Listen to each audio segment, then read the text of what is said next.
सरकार कहीं ना कहीं कहती है कि किसानों की आय दूनी कर दी गई है और उनके लिए बहुत सारी सुविधाएं कर दी गई हैं। उसके लिए आप क्या कहेंगे? केंद्र सरकार और जो वर्तमान में भाजपा सरकार है उसके लिए आप क्या कहेंगे? भाजपा नेता झूठे हैं, जुमलेबाज हैं, कीड़े पड़ेंगे इनमें कीड़े। ये रात और दिन किसान से झूठ बोल रहे हैं। किसान के हाथ में ये आलू है, किसान के सिर पर आलू है, मिट्टी के भाव भी आलू नहीं बिक रहा है। और ये जुमलेबाज, लफाज, नफरती कह रहे हैं कि किसान की आय दोगुनी कर दी। किसान इन्होंने बर्बाद कर दिया है। किसान बर्बाद हो गया है, किसान बर्बाद हो चुका है। और आज वो सड़क पर आया है, सड़क पर आकर दुहाई दे रहा है कि इस किसान को बचा लो।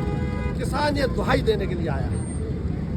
आगे की रणनीति आपकी क्या है? क्या तहसील स्तर तक ही आपका विरोध रहेगा कि आप कहीं लखनऊ स्तर तक या फिर प्रदेश स्तर पर कहाँ जाए ये किसान? कहाँ जाए? आपसे भी मेरा सवाल है, बताइए किसान कहाँ जाए? ये अपने खेत को छोड़कर कहाँ जाए? क्या ये किसान इसलिए बना है कि ये खेत में फसल पैदा करे और जब इसकी फसल मिट्टी के भाव बिके तो ये दिल्ली और लखनऊ के चक्कर लगाए? ये नेता मर गए हैं क्या? जिनको किसानों ने चुना है, इसीलिए चुना था, तो वो नेता मर गए हैं क्या? अगर नेता जिंदा है तो मैं उनसे पूछना चाहता हूँ, अरे निकम्मो, ये किसान तुमसे सवाल कर रहा है। वो बर्बादी, उसकी बर्बादी पर वो सवाल पूछ रहा है कि तुम जिंदा हो या मर गए हो।